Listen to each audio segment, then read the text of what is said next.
Inocentes, nada disso. Eu vou pedir que você abra sua Bíblia no Evangelho de Mateus, capítulo 14. Mateus 14.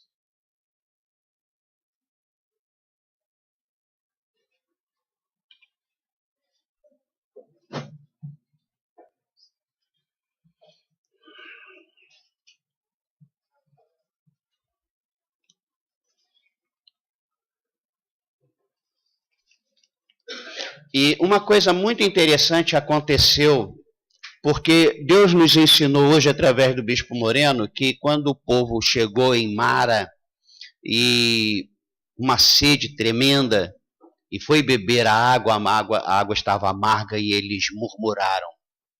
Mas ali tinha um homem de Deus que interviu, que agiu. E eu louvei a Deus porque hoje, após o culto, eu atendi um casal que estava precisando de uma intervenção. E eu orei e falei, eu não acho que este é o caminho. Então, eu quero aproveitar isso para dizer o seguinte, não venha me comunicar suas decisões, eu não quero saber. Venha me consultar o que você deve fazer. Eu vou gastar o tempo que for necessário para te ajudar. Eu não quero simplesmente ser uma pessoa que vai ouvir suas decisões tomadas. Porque não é assim que Deus abençoa. Sempre Deus... E a gente conversou hoje no almoço o seguinte. Para que Efésios 4? Para que o ministério concedido pelo Espírito, ministério pastoral, evangelístico, profético, apostólico e o ministério de mestre? Para que isso se cada um sabe o que fazer? Então, eu não quero... Entenda só, me fere muito quando você vem me dizer o que você vai fazer. Me despreza, sabe? Eu vejo como que o meu ministério, o ministério que o Senhor me concedeu, não está sendo valorizado. Então, fechando isso, vamos para o texto, Mateus 14, versículo 22. Logo a seguir, compeliu Jesus os discípulos a embarcar e passar adiante dele para o outro lado, enquanto ele despedia as multidões. E despedidas as multidões, subiu ao monte a fim de orar sozinho, e caindo a tarde, lá estava ele só. Entretanto, o barco já estava longe, a muitos estádios da terra, açoitado pelas ondas. Por quê? Nós estamos falando aqui, estamos lendo aqui uma tremenda tempestade num lago, num mar. Abençoa-nos, por favor, Senhor, agora coletivamente, como me abençoaste individualmente. Que nós possamos sair daqui convictos do teu cuidado, da tua proteção e do teu carinho para com cada um de nós. Em nome de Jesus. Amém. Vamos sentar.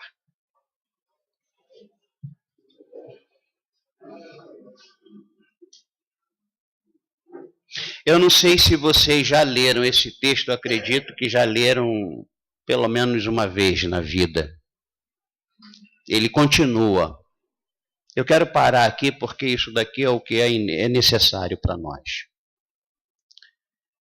Mas eu não sei se quando você leu, se você leu rapidamente e achou interessante e não parou para perceber as entrelinhas destes ensinamentos. Este texto lido aqui nos informa que o Senhor Jesus compeliu, e apenas para melhorar esse entendimento, Jesus empurrou, Jesus incitou para que os seus discípulos embarcassem numa navegação, num barco para sair dali, da onde ele estava. Vambora. As multidões ali, e Jesus, vambora. Vai, pega o barco, vai embora, vai. 1, 2, 3, 4, 5, 6, 7, 8, 9, 10, 11, 12. Vai embora daqui. Compeliu, incitou, empurrou. Quando a Bíblia fala Jesus era compelido pelas multidões, era empurrado. Então Jesus tira os 12 discípulos de perto dele.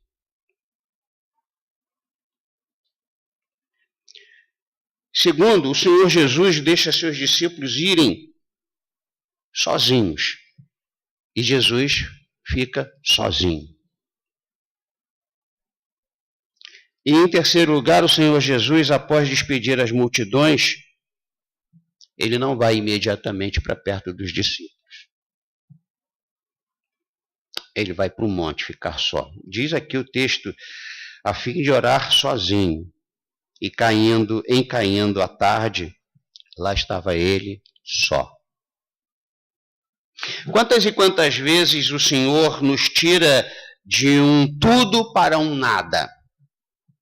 Só discípulos de sensacionalistas é que não ensinam isso. Jesus tirando a gente de um tudo, de um todo, para um nada. Porque eles estavam no meio, tinham acabado de ver um grande milagre, aliás, um milagre público operado pelo Senhor, um negócio que fez todo mundo ficar eletrizado. Aí Jesus acaba aquilo, depois que todo mundo come, todo mundo está satisfeito. Jesus não deixa os seus discípulos participarem daquele momento em que a gente fica na comunhão. Puxa, que refeição abençoada, hein? Poxa, vocês estão andando com ele? Como é que eu faço para fazer parte aí desse grupo? Jesus priva os seus discípulos dessa conversa jogada fora. Quantas e quantas vezes o Senhor nos tira de momentos maravilhosos de realizações para momentos estressantes e muitas vezes momentos tensos, até para corrermos um grande perigo, uma tempestade. Às vezes tempestades reais, que chove dentro de casa, que alaga tudo, que se perde tudo, que depois ficamos chorando que perdemos tudo, como a gente tem visto nos jornais, com as tempestades. Outras vezes são tempestades metafóricas. Não é com água, mas são tempestades que nos afogam, que nos intimidam. Quantas e quantas vezes o Senhor nos tira da sua, entre aspas, presença para aparentemente ficarmos por um tempo longe da presença de Deus, entre aspas. Por que o Senhor faz isso? Por que o Senhor fez isso? Eu quero dizer para você que muitas vezes na nossa vida, nós oramos, nós clamamos, nós fazemos tudo direitinho para a tempestade não acontecer. Mas é Ele quem permite a tempestade acontecer. E nós não vamos conseguir impedir esta tempestade.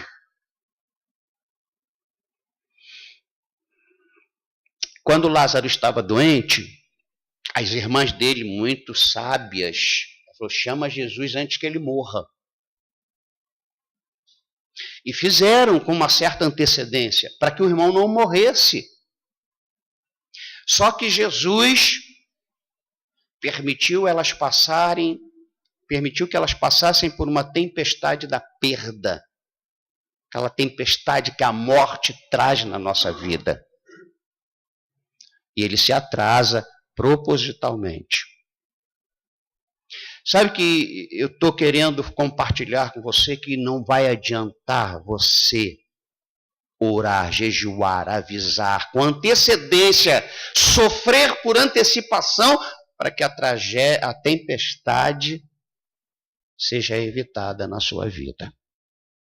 Essa mensagem é completamente contrária ao que os sensacionalistas pregam. Porque os sensacionalistas pregam para atraírem as pessoas para ele. E eu tenho pedido a Deus para pregar para atraírem as pessoas para o Senhor Jesus. Não para mim, como os sensacionalistas. É inevitável. Porque Jesus empurrou os seus discípulos para longe dele. E não teve nenhum deles que falasse assim, eu quero ficar junto do Senhor. Por quê? Porque às vezes o Senhor nos permite a morte de alguém querido. Porque o Senhor nos tira de um todo para um nada, de um todo para nada. Estavam num momento de comunhão, de bênção, de alegria, de satisfação, de realização, e Jesus compele, empurra, o Senhor incita, saiam daqui, vão para lá para o outro lado. Tirou eles do momento de um espaço de segurança para um mar sem segurança nenhuma por causa da tempestade. O vento era contrário. Este texto lido, esse texto que nós lemos, começa com que expressão? Como é que está escrito aí? Qual a primeira expressão? Logo a seguir. Logo a seguir, a que Jesus fez isso? A história da multiplicação de pães e peixes para mais de 5.000 pessoas. O milagre mais popular do Senhor Jesus. Logo a seguir, este milagre, ele pega lá os peixes e os pães, ele levanta os céus, dá graças, ele ora e fala para os discípulos distribuírem. Isso ali causou um alvoroço no meio destas multidões. As pessoas gostaram tanto que tentaram fazer do Senhor Jesus o seu rei. Não porque ele realmente era e é, mas por causa deste e muitos outros milagres. O que nos aproxima de Deus? O que nos faz amar o Senhor? É uma caminhada sem tempestade ou é a convicção de que em meio a qualquer e toda caminhada o Senhor vai nos preservar? Qual é? As pessoas queriam que Jesus fosse seu rei por causa do que viram. Jesus sabia que os corações das multidões eram e continuam sendo maus e interesseiros. Jesus sabia que o alvo das multidões não era e continua não sendo um alvo que ele seja o nosso Senhor e Mestre. Não é o alvo das multidões esse, Jesus ser o Senhor e o Mestre. Jesus sabia que as multidões só queriam, e as multidões continuam querendo, as bênçãos e todas as suas necessidades supridas. É isso que as multidões querem.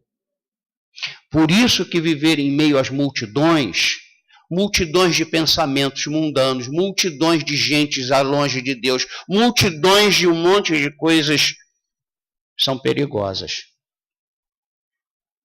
Podem ser uma grande tempestade na nossa vida. Estão entendendo o que eu estou falando nessa introdução? Sim, mas por que o Senhor leva seus discípulos para o meio de uma tempestade em vez de evitar em vez de tirar os seus discípulos daquela tempestade que Jesus sabia que ia acontecer? Em primeiro lugar, existem vários tipos de tempestades e tribulações.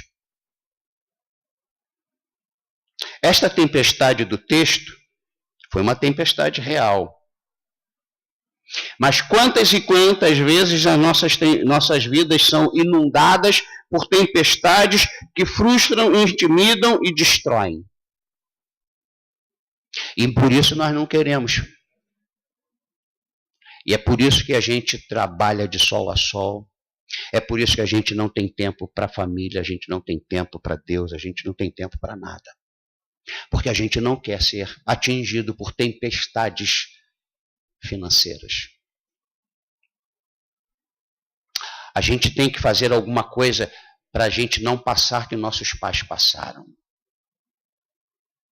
Nós temos que ser diferentes. Mas essa tempestade a qual o Senhor direcionou os seus discípulos era uma tempestade protetora. Não, isso não é possível. Isso não é possível quando a gente cogita das coisas com a mente do diabo ou com a mente humana. Mas Deus tirou eles dali e levou para uma tempestade protetora, apesar do vento ser contrário e apesar deles baterem de um lado para o outro no barco.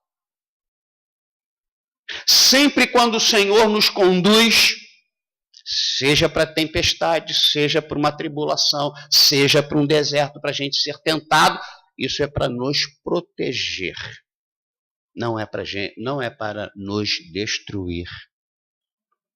Está entendendo? Essa tempestade aqui real, Jesus os compeliu para protegê-los das multidões. Mas qual é o mal das multidões? Nós vamos ver daqui a pouco. Eu sinto, sinceramente, falando para vocês aqui, Deus me tirou de um momento agradável de status para uma tempestade. Eu tinha tudo,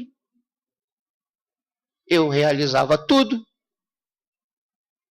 e de repente Deus me tira daquele meio maravilhoso. Não estou aqui acusando nem criticando, eu estou falando assim, o meu contexto, e me põe no meio de uma tempestade, e esse texto me ensina, foi para proteger a minha vida. Estou dentro de um barco batendo de um lado para o outro, mas a minha espiritualidade está salva. Está entendendo o que eu estou falando? E como foi difícil ter sido empurrado pelo Senhor do meio das multidões. Eu levei 5 meses para entender isso, de janeiro a maio.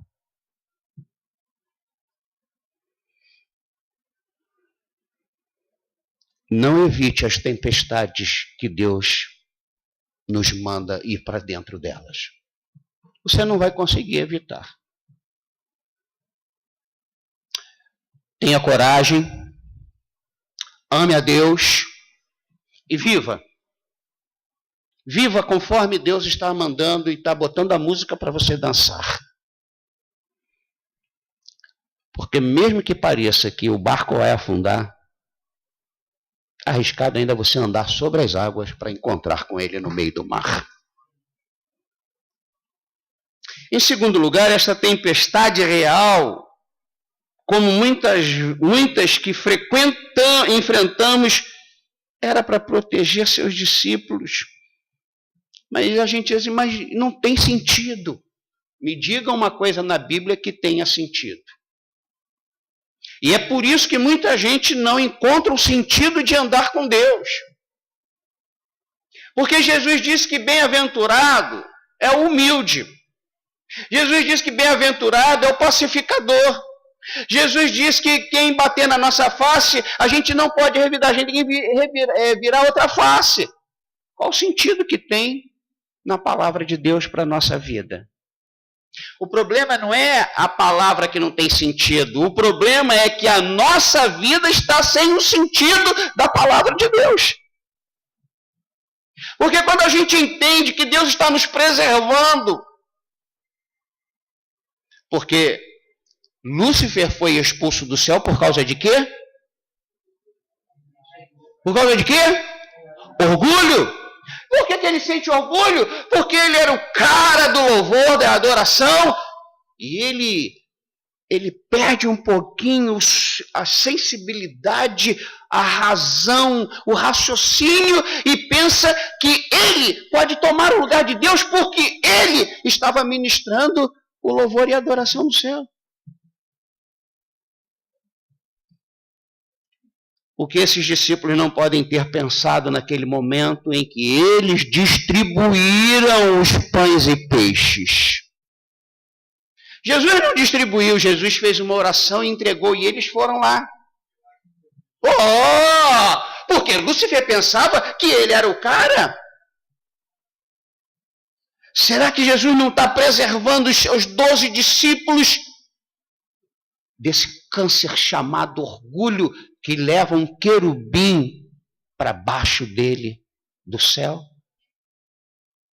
A gente não imagina quantos livramentos o Senhor nos dá.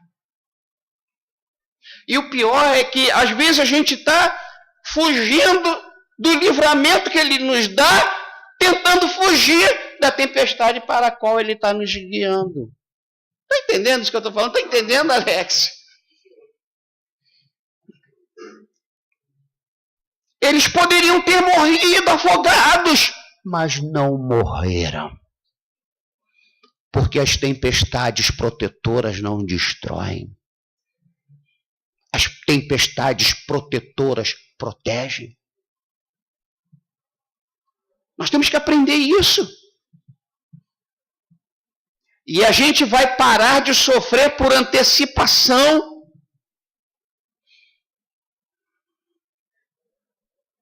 Mas eles poderiam desistir do Senhor, porque Jesus levou eles, mas não desistiram.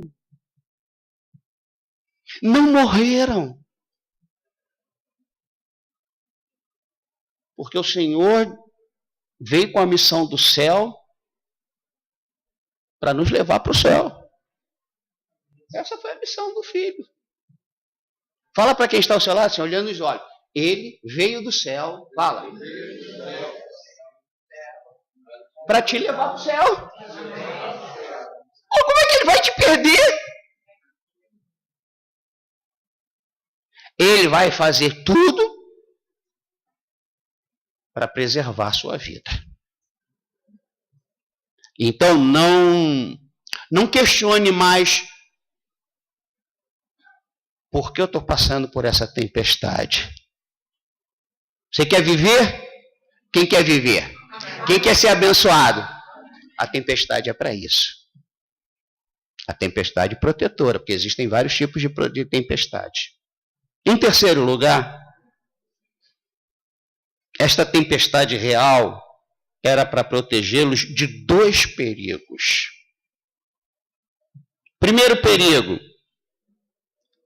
da tempestade destruidora das multidões. Eu já antecipei algumas coisinhas. Imagina o grupo que Judas serviu lá a cesta que ele levou. Cada discípulo pegou uma cesta, 12 cestos, 12 discípulos. Jesus mandou sentar na relva, fazer grupos. Aí chega Judas, cara cheio de malandragem, parecia até carioca, né? E foi distribuir o pão e peixe ali.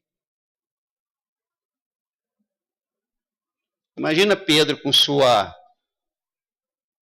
maneira de ser, distribuindo ali. Primeiro perigo que Jesus quis livrar seus discípulos era da tempestade destruidora das multidões. A mesma multidão que glorifica é a mesma multidão que manda crucificar. As mesmas pessoas que te abraçam quando você está por cima é a mesma multidão que te abandona. Por que Deus permite essa tempestade protetora em vez da tempestade das multidões? Para você saber que ninguém é tão bonzinho assim contigo, principalmente quando você não puder mais fazer nada por ela. Você deixou de ser. Estão sentindo frio? Estou vendo gente com os lábios roxos aqui. Não? Tá bom? Tá gostoso? Tá bom? Jesus sabia e sabe que tudo aquilo poderia destruí-los, aquele movimento, aquele momento, aqueles milagres, aquele sentimento, eles com a cesta na mão. Pega aqui. Tem gente, eu tive que corrigir algumas pessoas, que a vaidade subiu na cabeça porque ela pegava a bandeja e distribuía o cálice e o pão. Ela já se achava o porteiro fiscal do céu. Porque pegava a bandeja para distribuir. Porque botava um paramento branco, como a gente usava em Botafogo. Aquilo para ela já era. E quando a gente falou em ordenação de diácono, tinha gente que começou a mandar nos irmãos, o diaconato virou um cargo de chefia, enquanto deveria ser reconhecido como um cargo de chefe, de servos. Que isso é o que significa diaconato. Eu comecei a tomar certos cuidados quando eu ordenava algumas pessoas. Eu falei, não estamos fazendo nenhum bem para você, não. Vai servir. Tu quer servir? E eu parei de falar muito desse negócio de diaconato para preservar o coração das pessoas. Jesus sabia e sabe que tudo aquilo ali poderia destruí-los e que já estava começando, eles já estavam começando a ter visões de grandeza. Quando chegar lá no céu, deixa eu sentar do seu lado e o teu irmão do seu outro lado. O que é isso? Por que Jesus disse, vocês querem ser grandes, tem que ser pequenos? Eles já estavam com o coração meio alterado. Assim a gente. Tem homens tão humildes que não são tão humildes assim, colarinho no pescoço. A humildade evapora. Eu conheci alguns assim. Não é isso aqui que nos deixa assim com o Senhor. É o espírito de servo, de obediência, de submissão. Então Jesus estava querendo preservar esses homens que ele já estava começando a ver uma certa vaidade. E que existia, e a gente sabe que existia, e a gente sabe que existe, gente.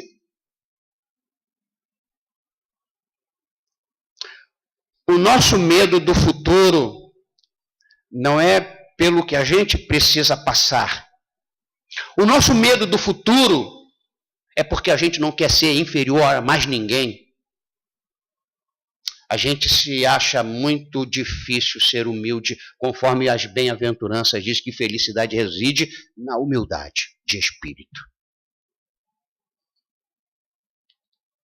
Se as multidões tivessem tomado Jesus como rei, os discípulos seriam elevados a posições de destaque imediatamente.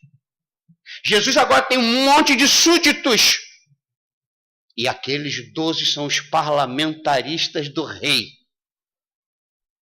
Esses caras são demais. Jesus não permitiu isso. Porque a carreira que Jesus tinha para esses 12 não era de senhores, e sim de servos. A carreira que Jesus tinha para os 12 não era de chefes, e sim de líderes. A carreira que Jesus tinha para os 12 não era terem seus pés lavados, e sim lavarem os pés dos outros. Aí Jesus falou, bom, eu tenho uma opção para resolver isso. Entrem no barco e saiam daqui. Mas Senhor, agora que está ficando bom, deixa a gente ficar. Saiam daqui. E como ele é o dono de tudo, criador dos céus, da terra e do ar, ele falou, começa a chover. Então Jesus tirou os meninos de cena o mais rápido possível. Não vejam Paulo como um pobre coitado quando no final da carreira dele, ele está preso em Roma, vigiado por soldados romanos, em que ele precisa da ajuda de Marcos, a quem ele desprezou quando era adolescente. Não veja como uma coisa de desamparo de Deus quando a gente vê um idoso, um ancião de 90 anos quebrando pedra na ilha de Patmos. Veja como preservação de Deus. Não veja Deus castigando Paulo, não tirando aquele espinho que ele tinha na carne quando ele pede 3 vezes ao Senhor para tirar. Aquilo ali é a preservação de Deus. E está claro, Paulo deixa isso claro lá em Coríntios capítulo 12.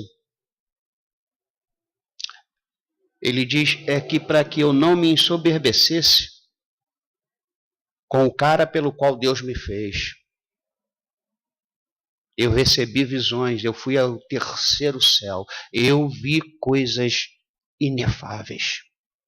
Não existe nenhum homem, nenhuma mulher que vão conseguir viver com humildade, sem se contaminarem com as multidões, se não passarem por tempestades para sacudi-los, para dizer assim, cara, eu não sou esse cara todo.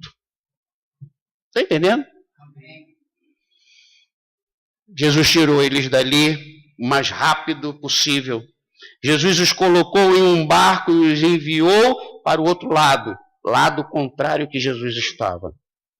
Enquanto eles estavam atravessando, veio essa tempestade. Segundo perigo, eles mesmos. E já falei aqui.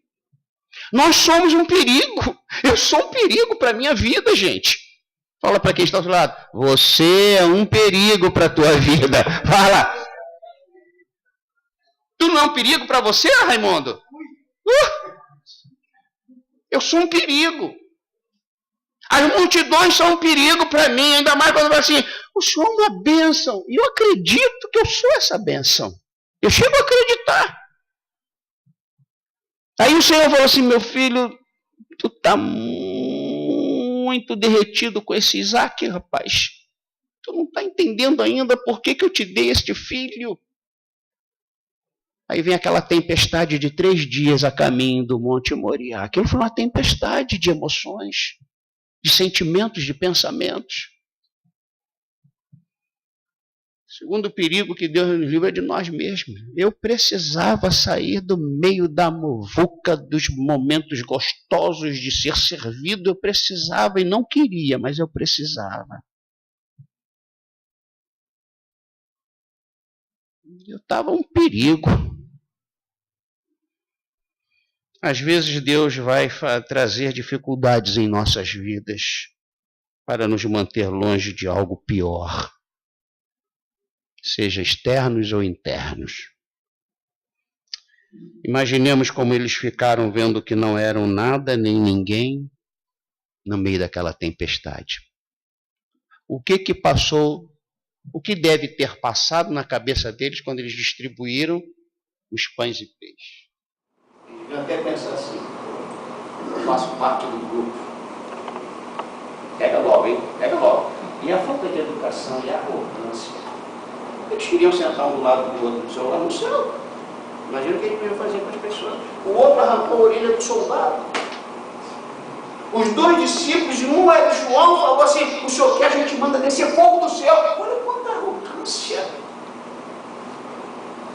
Estão percebendo? Por isso, quando a gente lê um texto, a gente tem que analisar todo o contexto à sua volta. Quem está metido nisso? Porque assim nós somos. É desse jeito. Nós somos do mesma farinha de Mateus, de João, de Lucas e etc, etc. Imagina quando eles distribuíram agora, imagina eles dentro do barco em alto mar, numa tempestade. A arrogância acabou. A vaidade foi para o fundo do oceano. E cadê o orgulho de estar distribuindo os pães e peixes multiplicados? Naquele momento estavam morrendo afogados. Veja como é que essa tempestade é protetora. Porque Jesus tira eles de um momento perigoso e os leva para um momento de reflexão. Leva para um momento de solidão. Leva para um momento para eles pensarem quem eles são quando eles estão com o Senhor. E quem eles são quando eles não estão com o Senhor. Então aí, se não abençoou você, esse texto encheu meu coração. Porque a gente precisa agradecer a Deus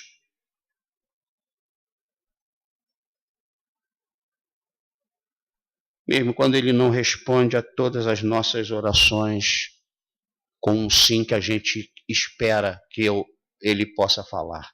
Exemplo, Senhor, se me amas, faça essa pessoa se casar comigo. Senhor, se me amas realmente, faça eu conseguir aquela promoção. E aí você vai ver que você não vai ser promovido, porque Deus te ama. Não é porque Ele não te ama. Aquela promoção vai te tirar você da casa do Senhor. Aquele marido ou esposa vai tirar de você o amor em servir ao Senhor. Senhor, se realmente me amas, me faça ganhar na loteria.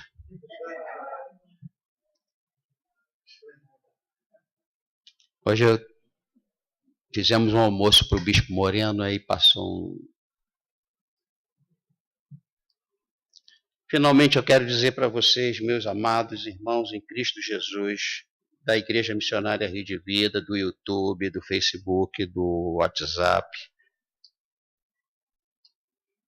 Deus sabe o que faz e Deus sabe o que é melhor para você, para mim, para nós. Você ouviu isso que eu falei? Deus sabe o que faz. Deus sabe o que faz. Deus nos ama muito. E, portanto, não deixará certas coisas acontecerem, fazendo outras acontecerem. Deus sabe que aquela coisa que tanto queremos pode nos destruir. Deus sabe. O bispo até hoje de manhã falou, Senhor, me faz isso dessa forma, né? Ele usou até essa expressão. Às vezes nós falamos para Deus como é que a gente quer. Aí Deus fala assim, não, mas não é isso que eu quero para você, não. Entra no barco, entra no barco. Quando você ouvir, Deus fala assim, entra no barco, comece a glorificar o nome do Senhor, que vem tempestade aí. Mas essa tempestade é para te proteger. Porque se Ele não manda você entrar no barco e deixa você ir, a tempestade da qual você não percebe que ela é agradável, ela não destrói a nossa volta, ela destrói dentro de nós. A tempestade protetora destrói tudo à nossa volta, mas não consegue destruir dentro de nós. Não escolha a tempestade agradável, gente. Porque ela vai destruir você. Eu fui preservado de uma tempestade destruidora dentro da minha vida, do meu coração, da minha espiritualidade, do ministério. Então, para encerrar, se estamos enfrentando um fogo ardente, uma tempestade ou uma tribulação que não decorre dos nossos próprios atos e pecados e desobediência, então, esta é uma tempestade produzida por Deus para nos proteger. Aceite isso, porque você aceitando isso, você está aceitando a vida, está aceitando a bênção, está aceitando o sucesso. Não reclame, não murmure, porque Jesus estava em cima do monte, mas na hora que a coisa pegou em alto mar, Jesus chegou. Depois que eles perceberam, meu Deus, quem nós somos? Nós vamos morrer afogados aqui. Quando não existia mais vaidade e orgulho, Jesus chegou lá. Veja que parece as mensagens da manhã e de agora, quando clamaram, o Senhor providenciou. Deus ama você, Ângela. E eu quero ver isso como uma tempestade protetora para a sua vida. Para cada um de vocês. Para todos que estão aqui, estão me vendo neste vídeo. Com toda certeza, o Senhor há de cumprir tudo aquilo que ele começou a fazer na minha, na tua e na nossa vida. E para isso ele vai usar a natureza. Ele vai usar tempestades. Ele vai usar as tribulações. E vai deixar o fogo ardente que não vai conseguir nos consumir. Então não estranheis o fogo ardente que arde no meio de vós. Não fiquem com medos e preocupados com as tempestades protetoras. E olha, toda tribulação no momento parece insuportável, mas ela traz grande peso de glória para a nossa vida espiritual. Amém? Deus é fiel.